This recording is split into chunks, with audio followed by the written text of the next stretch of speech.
تو وہ میں اپنی ماں کو بتاتا تھا، میری ماں بھی ایک دم، اس نے بھی جلدی جلدی لینا شروع کر دیا. کرتے کرتے میری ماں، ہم سب گھر کی خواتین میں سب سے پہلے میری والدہ پردے میں آ گئیں فوراً.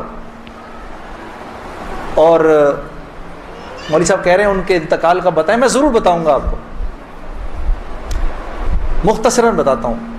میری ساؤتھ افریقہ کی تشکیل تھی، پیچھے والدہ کی طبیعت بہت خراب ہو گئی. مجھے بھائی نے بولا جنید بھائی آ جائیں واپس، کیونکہ امی جا رہی ہیں، امی نے اب نہیں رکنا.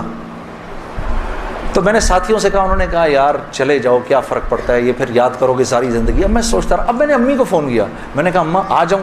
کہا نہیں ہرگز نہیں آنا. تو میں نے کہا کیوں؟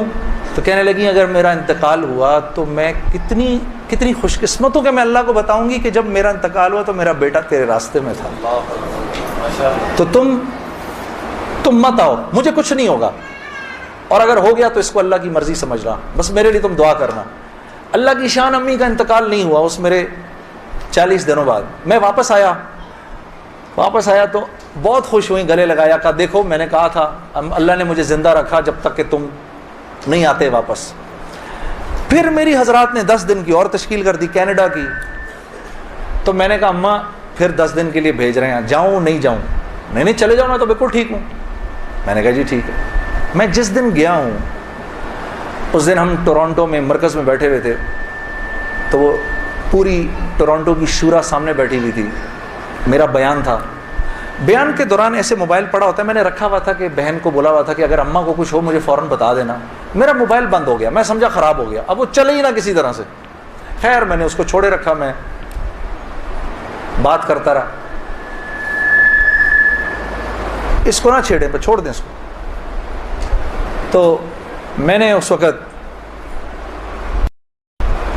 جب میں عشاء کی نماز پہ کھڑا ہوا تو پیچھے سے ساتھیوں نے آ کے بتایا کہ والدہ کا انتقال ہو گیا. میں نے بہن کو فون کیا، کیا ہوا؟ کہتی ہے کہ ابھی فجر کی ہم نے نمازیں پڑھی ہیں اور فجر سے تھوڑا سا پہلے انتقال ہوا ہے. اور 2-2:30 بجے اس امی نے بلایا میری بیوی کو، اور میری بیوی کو بلا کے بولا کہ بیٹا دیکھو میں نے تو ساری زندگی تمہیں بیٹی کی طرح رکھا، لیکن میں ساس ہوں، کمی بیشی ہو سکتی ہے، تو اگر کچھ ایسی ہوئی ہو تو مجھے معاف کر دینا. تو میری وائف نے کہا امی آپ کیسی باتیں کر رہی ہیں، مجھے تو کبھی خیال بھی نہیں آیا اس بات کا. ہاں آپ نے مجھے اس سے کم سمجھا ہی نہیں. پھر میری بہن سے کہا کہ تم بیٹا مجھے لگتا ہے میں آج چلی جاؤں گی، مجھے سورہ یاسین سناؤ.